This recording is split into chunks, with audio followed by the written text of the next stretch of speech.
ये कहानी मेरी उस सौतीली खाला की है जो हमसे मिलने के लिए हमारे घर आई थी। लेकिन जब वो वापस अपने घर गई तो मैंने उस पर हमला कर दिया था। जब ये बात मेरी मम्मी को पता चली तो पूरी कहानी सुनने के लिए चैनल सब्सक्राइब करो। शाम का वक्त था। गांव की छोटी छोटी गलियों में हल्की ठंडी हवा चल रही थी।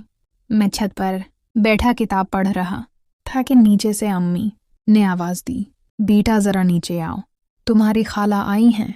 मैं हैरान हुआ क्योंकि मेरी असल खाला तो शहर से बहुत कम आती थी।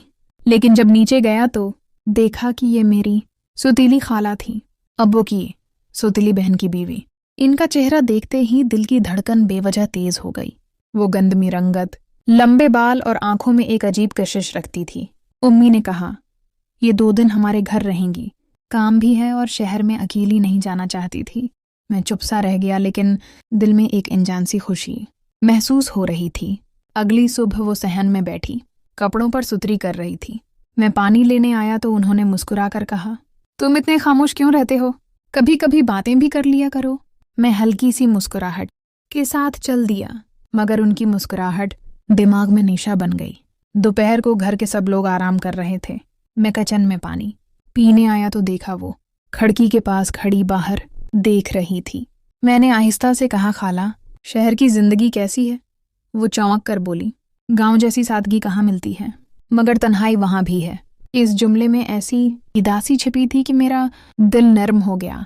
शाम को उन्होंने कहा, चलो छत पर साथ चलते हैं, कपड़े सिखाने हैं। मैंने कपड़े लटकाने मैं मदद की तो हुआ में उनके बाल मेरे चेहरे से लग गए। एक लम्हे के लिए दिल जैसे रक सा गया, लेकिन मैंने खुद को संभाला। वो शायद ये सब आम समझ रही थी, मगर मेरे लिए हर लम्हा खास होता जा रहा था। अगले दिन बारिश हो रही थी। सब घर के अंदर थे। मैं बरामदे में बैठा देख रहा था। वो पास आकर बोली, बारिश का मज़ा चाय के बगैर नहीं आता, चाय बनाकर लाऊं? मैंने कहा, अगर आप बनाएंगी तो ज़रूर। कुछ देर बाद वो 2 कप ले आई। मैंने चाय का एक घूंट लिया तो हंस कर कहा, आपके हाथ की चाय वाकई कमाल है। वो हल्के से मुस्कुराई और नज़रें नीची कर लीं। रात को सब सो गए तो मैं सहन में बैठा हुआ था। वो भी पानी लेने आई। खामोशी में सिर्फ जगनुओं की रोशनी और दौर कहीं मेंढकों की आवाज़ थी। मैंने हिम्मत करके, क्या आपसे एक बात पूछूं? वो रख गई। क्या बात है?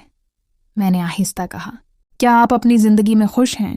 वो चंद लम्हे खामोश रही, फिर बोली, कभी कभी इंसान बाहर से हंसता है मगर अंदर से खाली होता है।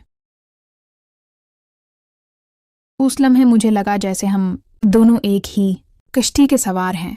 अगले दिन सुबह मैं बाग में काम कर रहा था कि वो भी आ गई। धूप नरम थी, परिंदे चहचहा रहे थे।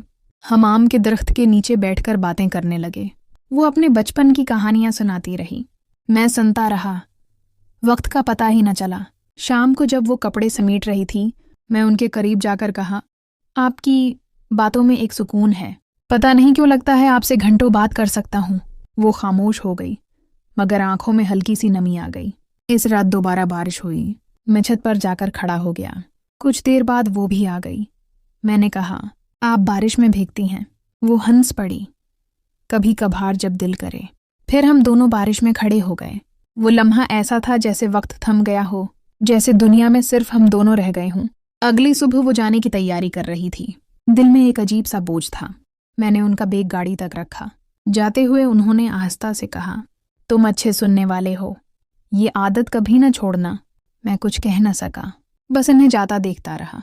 वो चली गई, मगर उनके साथ गुजारे चंद दिन मेरी जिंदगी की यादों में हमेशा जिंदा रहेंगे। वो एक अनजानी कशिश थी, वो बारिश के लम्हात, वो खामोश बातें, ये सब मेरे दिल में जैसे मोहब्बत की मेहर बन के लग गए। कुछ रिश्ते लफ्ज़ों से नहीं, एहसासात से बनते हैं, और मेरा और मेरी सौतीली खाला का रिश्ता भी शायद ऐसा ही था, खामोश मगर दिल के अंदर गहराई तक उतर जाने वाला। दोस्तों, अगर कहानी पसंद आई हो तो वीडियो को लाइक करें और चैनल को सब्सक्राइब कर ना मत भूलें। शुक्रिया।